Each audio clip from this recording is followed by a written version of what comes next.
Hello friends, welcome back my YouTube channel MS maths, जहां upload करता हूं BSc mathematics, physics and IIT jam से related video lectures, जहां पर आपको बीएससी का complete course with video lectures and notes यहां पर आपको फ्री कंटेंट के रूप में मिलता है। और आप हमारी वेबसाइट पे जाकर फ्री नोट्स ले सकते हैं। और अगर आपको कोई लिंक नहीं मिलता है तो आप नीचे दिए गए डिस्क्रिप्शन बॉक्स में लिंक चैट बोर्ड का दिया गया है, that is the MS maths help centre, वहां जाके आप अपना सारे कंटेंट को ले सकते हैं। So now in this video, I will discuss about the solid state physics and the important topic of the solid state physics, that is the cubic lattice. We'll discuss about, we'll analyze the cubic lattice. जो भी उसके important points होंगे हम cubic lattice के बारे में यहाँ पे देखेंगे। तो cubic lattice और इस टाइप के हमारे पास में 7 lattice होती है जिसको हम ब्रेवे lattice कहते हैं। और जो 7 lattice होते हैं, इन 7 लैटिस में हम क्यूबिक लैटिस, एचसीपी, इन सब के बारे में डिस्कस करने वाले हैं अवर फर्दर वीडियो। सो अब आपने अगर हमारा चैनल सब्सक्राइब नहीं किया है तो प्लीज चैनल को सब्सक्राइब करें, ताकि आपको टॉपिक जो है वो सारे यहाँ पे कंटिन्यूली मिलते रहे। सो यहाँ पे बात करते हैं क्यूबिक लैटिस के बारे में। सो जैसा कि क्यूबिक लैटिस है, क्यूबिक लैटिस इस टाइप का दिखता है। ये जो क्यूब होता है हमारे पास में, इस टाइप का क्यूबिक लैटिस होता है। इसके कॉर्नर्स पे यहाँ पे इस टाइप से एटम्स होते हैं। तो 8 कॉर्नर्स होते हैं, तो 8 क्या होंगे, इसके अंदर एटम्स होंगे, ऐसा आप सभी को पता है। और आपने अगर हमारे ब्रेवे जो लैटिस हैं उनका अगर वीडियो नहीं देखा है तो आप हमारे सॉलिड स्टेट फिजिक्स की प्लेलिस्ट में जाएं और वहां पे उस टॉपिक को जरूर देखें, क्योंकि वहां पे देखने पे आपको एक एलिमेंट्री आइडिया हो जाएगा कि भाई लैटिस किस टाइप के होते हैं, क्या क्या उनमें प्रॉपर्टीज होती है, कैसे होते हैं, क्या क्या टाइप्स होते हैं। ठीक है, उन्हीं में से एक टाइप हम यहाँ पे डिस्कस कर रहे हैं, that is the cubic lattice. So first of all, in this video, I will explain only and only type of cubic lattice, that is the simple cubic lattice, and further we'll discuss about the BCC and FCC. So now in this video, we'll discuss about the SC. SC का मतलब है simple cubic lattice. ठीक है, BCC का मतलब है body centre, जिसके centre में होता है, और फेस सेंटर्ड मतलब जिसके फेस पे भी एक एक एटम प्रेजेंट होते हैं। Now in this video will discuss about the SC, या फिर जिसको हम सिंपल क्यूबिक लैटिस भी कहते हैं। So there are 8 atom placed in the corner of the cube. So cube के कॉर्नर पे 8 एटम, लाइक अकॉर्डिंग तो आप इसमें देख सकते हैं, ये 8 एटम जो है वो कॉर्नर्स में यहाँ पे प्रेजेंट है। ठीक है, the structure is known as the simple cubic and this lattice is known as the cubic lattice. और वो कैसा क्यूबिक लैटिस जो है वो क्यूबिक लैटिस है, और इस स्ट्रक्चर को हम कहते हैं क्यूबिक, सिंपल क्यूबिक, यानी कि जिसको हम कहते हैं एससी शॉर्ट फॉर्म में। आपको एससी याद रखना है, या फिर सिंपल क्यूबिक आप यहाँ पे याद रख सकते हैं। सो इसमें कैसे होता है, अगर हम बात करें इसके टाइप के बारे में, तो हमारे पास में इस टाइप से होता है। यहाँ पे एक सर्कल होता है, यहाँ पे एक लाइक ये सर्कुलर जो है वो स्फेयर है, और ये स्फेयर क्या होते हैं, इसके एटम्स होते हैं। ठीक है, अब ये एटम्स जो होते हैं ये इनके सेंटर होते हैं, यहाँ पे ये एटम के सेंटर है। ठीक है, अब अगर इन एक एटम की रेडियस को मैं अगर आर ले लेता हूँ, तो यार ये पूरी जो डिस्टेंस हो जाएगी, कितनी हो जाएगी, 2r हो जाएगी। और ये पूरी डिस्टेंस जो है इसको हम कहते हैं ए, लैटिस कांस्टेंट। तो ए जो होता है वो इसमें 2r के इक्वल होता है। अब एक बात ध्यान रखना, जब भी हम बात करते हैं 8 एटम, तो ए 8 एटम में से एक एटम एक कॉर्नर पे है, तो अब ये क्या करता है, दिस इज यूनिट सेल। ये इसका क्या है, एक यूनिट सेल का structure. This is not complete structure, ये यूनिट सेल का स्ट्रक्चर है। अब इसी टाइप की यूनिट सेल एक एक और यूनिट सेल यहाँ पे बनेगी। ठीक है, फिर ये किसके ऊपर बनेगी, किसके पीछे बनेगी, किसके आगे बनेगी। तो 1/8 का कंट्रीब्यूशन होगा सब में। ठीक है, हम उसी के बेसिस पे यहाँ पे आगे डिस्कस करते हैं number of lattice point per unit cell. अब मैं कुछ पॉइंट को डिस्कस करूंगा जो कि हम तीनों लैटिस के लिए देखेंगे, तो आप हमारे आगे वाले वीडियोस को जरूर देखें प्लेलिस्ट में जाके। ओके, सो बात करते हैं number of lattice point per unit cell. So lattice point per unit cell, अब देखो एक सेल में एक एटम जो है वो क्या कर रहा है ना, 8 सेल में एक एटम 8 यूनिट सेल में डिवाइड हो रहा है। जैसे मैं अगर बात करूं, ये आपके पास में एक सेल है, तो इसमें क्या हो रहा है कि 8 हो रहा है। देखो 4 तो ये हो गए, 4 तो ये हो गए। अब जैसे एक पार्ट है ना, इसका ये वाला पार्ट जो है वो इस वाली यूनिट सेल में, इसका ये वाला पार्ट जो है ना, अगर मैं इस एटम की बात करता हूँ या फिर इस एटम की बात करता हूँ, तो इसका ये वाला पार्ट जो इस यूनिट सेल में। ठीक है, 4 तो ये यहाँ पे दिख गया, और 4 कहाँ होता है, इसके आगे पीछे और ऊपर नीचे। ये भी ध्यान रखें, जस्ट एक क्या हो जाएगा, इसके एक इसके आगे होगा, एक पीछे होगा, एक ऊपर होगा, एक नीचे होगा। तो मतलब इस टाइप से हमारे पास में क्या होता है, 8 होता है। तो आपको सिंपल सा ध्यान रखना है कि सिंपल क्यूबिक के अंदर जो आपके पास में number of lattice per unit cell जो होता है n इज इक्वल टू कितना होता है, 1/8 होता है, यानी कि contribution, contribution into total atom. एक एटम का कंट्रीब्यूशन होता है 1/8। ठीक है, 1/8 मतलब इसकी लाइक उसके हम कहते हैं ना, 8 पार्ट में से उसका 1 पार्ट जो है ना 1/8 पार्ट जो है उसमें पार्टिसिपेट कर रहा है, और टोटल एटम कितने 8 है। इट मीन्स इसमें क्या हो जाएगा आपके पास में, लाइक टोटल एटम्स जो है वो 8 है, और इस एक सेल के अंदर एक एटम कंप्लीटली एक एटम होगा, ठीक है। यहाँ पर 8 एटम है, वो 8 एटम जो है वो अलग अलग लाइक जितने भी लैटिस है उन सब में कंट्रीब्यूट कर रहे हैं, कंप्लीटली इसमें नहीं कर रहे हैं, वो 1/8 पार्ट ही इसमें कंट्रीब्यूट कर रहे हैं। तो 1/8 पार्ट का कंट्रीब्यूशन इनटू कितने एटम कर रहे हैं, 8 एटम कर रहे हैं, तो 1/8 इंटू 8 कितना हो जाएगा 1 एटम। तो इस पूरे यूनिट सेल में यानी कि पर यूनिट सेल, इस पूरे यूनिट सेल में एक एटम प्रेजेंट है। आगे बढ़ता है, बात करता है volume of conventional unit cell. अब इसका मतलब समझना, देखो अब इसको कैसे निकालना। अच्छा एक और मैं आपको फार्मूला बता देता हूँ कि जब भी इस टाइप के क्रिस्टल होते हैं तो लाइक इस टाइप यूनिट सेल होती है तो उनको उनका एन निकालने के लिए एक और फार्मूला होता है जिसको हम यहाँ पे यूज करते हैं, that is the N I plus ये होता है NC/8 प्लस ये होता है NF। अब ये NI/NC ये क्या है मैं आपको बता देता हूँ, ठीक है 8/2।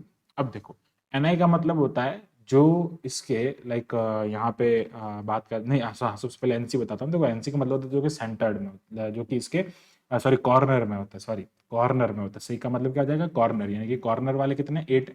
आई का मतलब होता है जो कि इसके सेंटर में होता है। एफ का मतलब होता है जो इसके फेस पे कितने एटम है, यहाँ पे 0 एटम, तो 0/2 हो जाएगा। सेंटर कॉर्नर पे कितने एटम है 8 है, तो 8/8 हो जाएगा। और सेंटर में कितना एटम है जो कि कंप्लीटली यहाँ पे कोई नहीं एटम है ही नहीं इसके सेंटर में, तो ये 0 हो जाएगा। इस टाइप से आप यहाँ पे कैलकुलेट कर सकते हैं कि इसमें एक एटम ही होगा।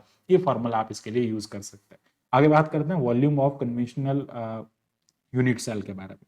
तो कन्वेंशनल यूनिट सेल लाइक हमको पता है क्यूब है, तो क्यूब की इस वाली साइड को अगर मैं ये जो लेंथ है इस लेंथ को मतलब क्यूब की लाइक साइड जो है उसको मैं ए ऐड कर देता हूँ। क्यूब की जो जितनी भी साइड्स हैं सारी इक्वल होती है, तो इसका जो यूनिट सेल का वॉल्यूम जो हो जाएगा जिसको हम कहेंगे V, that is a cube हो जाएगा, ठीक है। इसको हम कह देंगे ए क्यूब। नाउ आगे बढ़ते हैं, अब बात करते हैं वॉल्यूम पर वॉल्यूम ऑफ यूनिट सेल पर लैटिस पॉइंट।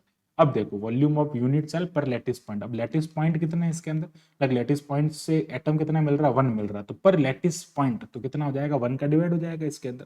तो यार यहाँ से जो वॉल्यूम आएगा वो क्या हो जाएगा कन्वेंशनल यूनिट सेल का volume upon atom, number of atom कितना है 1 है, तो यार ये भी कितना हो जाएगा इसके अंदर ए क्यूब हो जाएगा। आगे बात करते हैं relation between atomic radius and lattice constant. तो ये मैंने आपको बताया था यहाँ पे कि एटॉमिक रेडियस जो होती है जिसको हम आर कहते हैं, और ये क्या होता है लैटिस कांस्टेंट होता है। ए को मैं यहाँ पे लिख देता हूँ, ए को हम कहते हैं लैटिस, ओके। ये जो होता है हमारे पास में, एक सेकेंड, हाँ यहाँ यही लिख देता हूँ मैं, यहाँ जैसे यहाँ पे बताया हुआ है लैटिस कांस्टेंट जो होता है ना वो क्या होता है ए होता है। अब ए जो होता है वो किसके इक्वल होता है 2r के इक्वल होता है, आर जो होता है वो a/2 के इक्वल होता है फॉर क्यूबिक स्ट्रक्चर। ओके आगे बढ़ते हैं, बात करते हैं वॉल्यूम ऑफ प्रिमिटिव सेल। अब देखो प्रिमिटिव सेल एक एटम है तो प्रिमिटिव सेल होता है, ये हमने पूरा डिस्कस किया है। जो प्रिमिटिव सेल का वॉल्यूम क्या आएगा हमारे पास में वो भी हम यहाँ पे देख लेते हैं। तो प्रिमिटिव सेल का वॉल्यूम हमको क्या मिलता है जिसको हम स्मॉल वी से रिप्रेजेंट करते हैं, ठीक है। इसको हम स्मॉल वी से रिप्रेजेंट करेंगे, बाकी किसी को हम नहीं करेंगे। एक्चुअली यहाँ पे मैं स्मॉल वी लिखूंगा, इन सबको हम कुछ नहीं लिखेंगे, ठीक है। ये जो है ना इनको हम सीधा डायरेक्ट लिख देंगे। ओके तो ये जो स्मॉल v जो हमको मिलता है यहाँ से प्रिमिटिव सेल का जो वॉल्यूम हमको मिलता है that is equals to number of atom, ठीक है। Volume of atom in unit cell, like इसमें हम क्या करते हैं volume of atom in unit cell जिसको हम वॉल्यूम ऑफ प्रिमिटिव सेल भी कहते हैं, दैट इज 1 इंटू स्फेयर होता है एटम, एटम का जो शेप होता है स्फेरिकल शेप होता है, तो ये क्या हो जाएगा 4/3 पाई आर क्यूब हो जाएगा, ठीक है। अब ये आर की वैल्यू इक्वेशन नंबर 1 से हम इसमें पुट करेंगे तो ये हो जाएगा 1 इंटू 4/3 पाई, और ये हो जाएगा a/2 whole cube. And then जब हम इसको सिंप्लीफाई करेंगे तो यहां से हमको क्या मिलेगा पाई a क्यूब तो मिल जाएगा, इधर से मिलेगा 8, 2 का क्यूब 8 हो जाएगा, तो 8 4 से कट हो जाएगा, कितना आ जाएगा हमारे पास में 2 आ जाएगा, और वो 2 जो है वो इस 3 से मल्टीप्लाई होगा तो हमारे पास में 6 आ जाएगा। ये जो होता है प्रिमिटिव सेल का वॉल्यूम होता है, ऐसे हम कैलकुलेट करते हैं। स्पेयर जो होता है इसको कहते हैं एटम का वॉल्यूम और नंबर ऑफ एटम, यानी कि उसमें total number of atom, like atom जो है ना atom in unit cell, volume of atom in unit cell, कितने एटम का वॉल्यूम, कितने एटम का वॉल्यूम उसमें है, तो वो सारी बात हम यहाँ पे देखते हैं। नाउ यहाँ पे एक बहुत इंपॉर्टेंट आता है that is the coordination number. Coordination number बहुत इंपॉर्टेंट है। अब एक्चुअली कोऑर्डिनेशन नंबर का मीनिंग क्या होता है उसको हम यहाँ पे समझ लेते हैं। देखो कोऑर्डिनेशन नंबर का मतलब होता है, इसका हमने डेफिनेशन यहाँ पे लिख रखा है कि the number of nearest neighbouring atom, यानी कि नियरेस्ट नेबरिंग एटम में कितने लाइक एक एटम के नेबर में कितने एटम है, that is known as the coordination number. Like coordination atom, not coordination atom, that is known as the coordination number, उसको हम क्या कहते हैं, कोऑर्डिनेशन नंबर कहते हैं।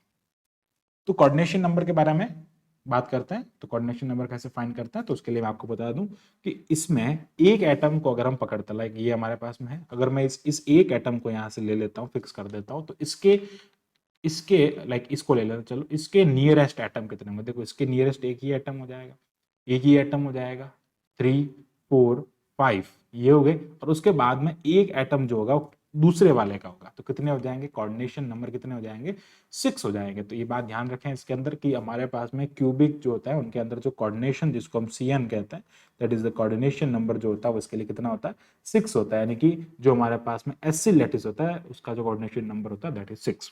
आगे बात करते हैं पैकिंग फ्रैक्शन के बारे में। अब पैकिंग फ्रैक्शन थोड़ा इंपॉर्टेंट होता है क्योंकि ये क्या करता है, क्रिस्टल के स्टेबिलिटी को रिप्रेजेंट करता है। जितना पैकिंग फ्रैक्शन ज्यादा होगा, क्रिस्टल का स्टेबलाइजेशन उतना ज्यादा होगा, वो उतना ही स्टेबल होगा। तो हमेशा ध्यान रखें कि जितने भी मॉलिक्यूल्स होते हैं या फिर कोई क्रिस्टल होता है तो अपने स्टेबल पोजीशन में रहना चाहेगा, ठीक है। तो स्टेबल पोजीशन के लिए क्या होना चाहिए, इसका पैकिंग फ्रैक्शन, मतलब उसमें जो पैकिंग, मतलब एटम्स की जो पैकिंग होती है, यानी कि उसको आपस में पकड़े रखने के लिए जो फोर्स लगता है, वो फोर्स या पैकिंग जिसको कहते हैं वो ज्यादा होनी चाहिए, उसका परसेंटेज हम निकालते हैं वो ज्यादा होना चाहिए, ठीक है। पैकिंग फ्रैक्शन कैसे निकालते हैं, the ratio of volume of atom, जो कि हमने प्रिमिटिव सेल का निकाला था अभी, to the total volume of unit cell, total volume unit cell का टोटल वॉल्यूम जिसको हम वी कहते हैं, ठीक है। ये यूनिट सेल का टोटल वॉल्यूम होता है, ठीक है। ये कन्वेंशनल होता है और ये होता है टोटल वॉल्यूम।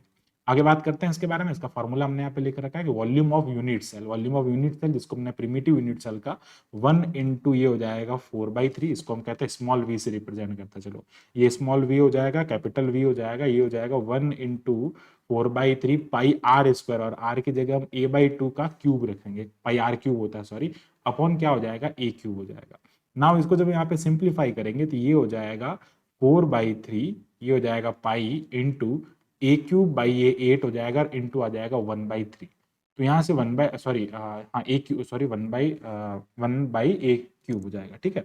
a³ से a³ कट हो जाएगा यहाँ पे, एंड देन ये इससे कट होगा तो ये हो जाएगा 2, देन हमको यहाँ से मिलेगा π/6। तो π/6 का जो वैल्यू आता है हमारे पास में 0.52 आता है। देन जब आप पाई की वैल्यू यहाँ पे 22/7 रखो या पाई की वैल्यू 3.14 रखो, ठीक है।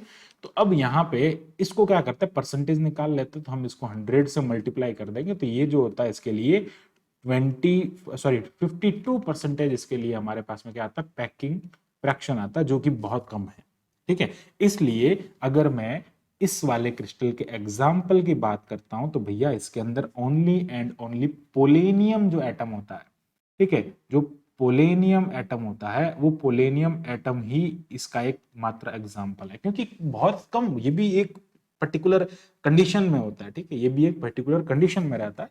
तो ये क्या होता है, इसका पैकिंग फ्रैक्शन सबसे कम होता है, इसलिए ऐसा होता है। आगे बढ़ते हैं, बात करते हैं फंडामेंटल प्रिमिटिव यूनिट वेक्टर के बारे में।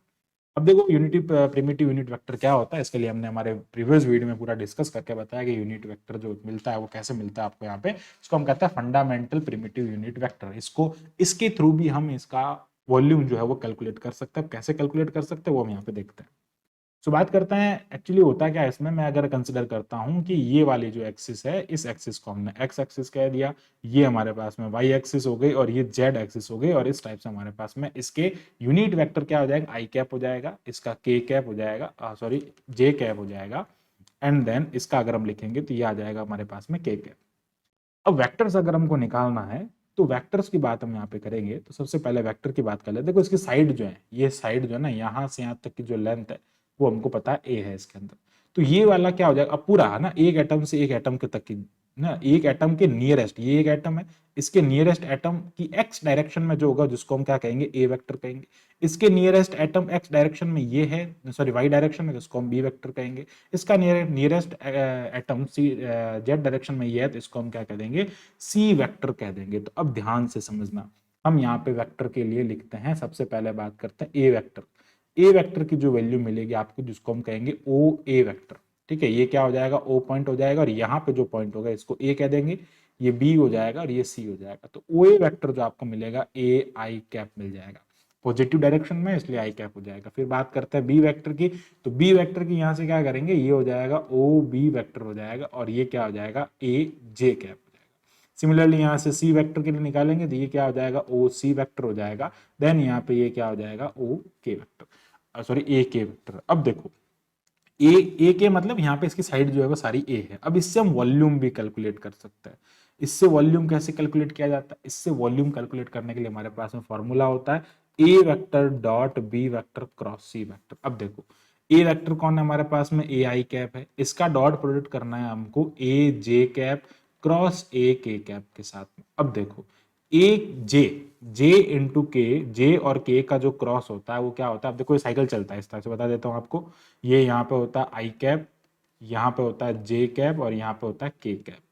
जब ये इस डायरेक्शन में चलता है तो सारा पॉजिटिव होता है, तो जे के साथ में के हो रहा है तो इसका मतलब यहाँ पे आई कैप आएगा। अगर ये उल्टा हो जाता तो माइनस आई कैप आ जाता, ठीक है। इसलिए ये क्या हो जाता है, ए आई कैप डॉट ए, ठीक है, ए आई कैप डॉट ये हो जाएगा ए स्क्वायर, ठीक है, ये मल्टीप्लाई हो जाएगा और ये हो जाएगा ए स्क्वायर आई कैप। तो अब इनका वापस करेंगे, आई और आई जो होता है हमेशा ध्यान रखें, आई डॉट आई हमेशा वन होता है, आई स्क्वायर यूनिट वेक्टर का स्क्वायर जो होता है वन होता है, दैट इज लाइक ये हो जाएगा ए क्यू हो जाएगा। तो इस टाइप से हम इसका वॉल्यूम भी कैलकुलेट कर सकते हैं by using these fundamental vector. I hope जो सिंपल क्यूबिक जो है लैटिस के अंदर, क्यूबिक लैटिस में सिंपल क्यूबिक वाला टॉपिक आपको पूरा अच्छे से क्लियर हो गया होगा। So thanks for watching my video, keep watching MS maths, और फॉर मोर वीडियोज हमारे चैनल को सब्सक्राइब करें। Thank you, bye bye.